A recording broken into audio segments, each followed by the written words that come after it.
quickly with deadly accuracy. Oh, man. Yeah, Mina, that's what all of our faces are saying after that. Really quick, Mina, go ahead. Too cool for Game of Thrones, but not Lord of the Rings. Sorry. Yeah. Keep going. Right, exactly. Yeah, Dan, if you missed it, Dan doesn't know. He's never watched Game of Thrones. Anyway, it's really fun to talk about Tua, but the Dolphins' defense has really been the story over these last couple of weeks. Since Miami's 5-game winning streak began in Week 5, it's held opposing quarterbacks to an NFL low 36 QBR, as well as the NFL's best scoring defense over that span. The Dolphins have been stout in the secondary, but their pressure in the front seven has been off the charts. Since Week 5, their 86 quarterback pressures trail only the Cardinals. So, Marcus, should this defense scare teams at this point?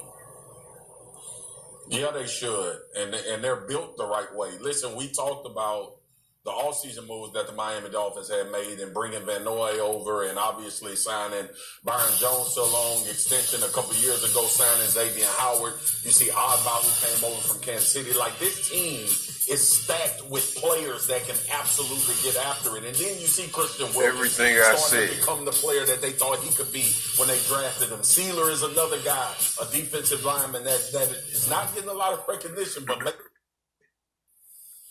here they go with these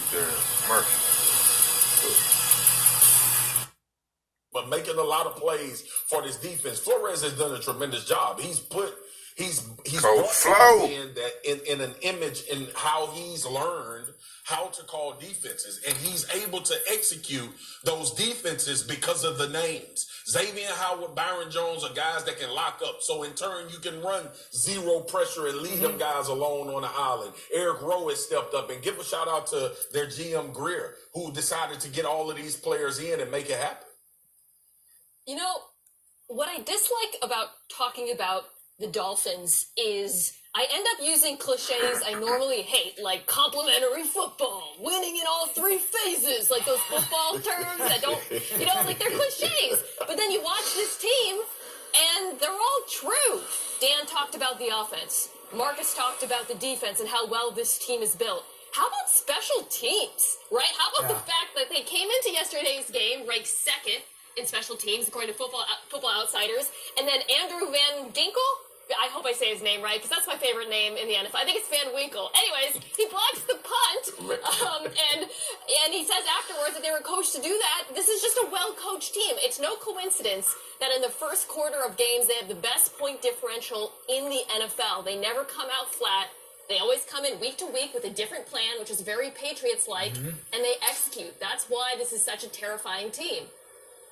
I was trying to Google really fast. It is Van Ginkel, right? Yeah, there we go. It's Van Ginkel. There we go. Shout out to you, Andrew Van Ginkel.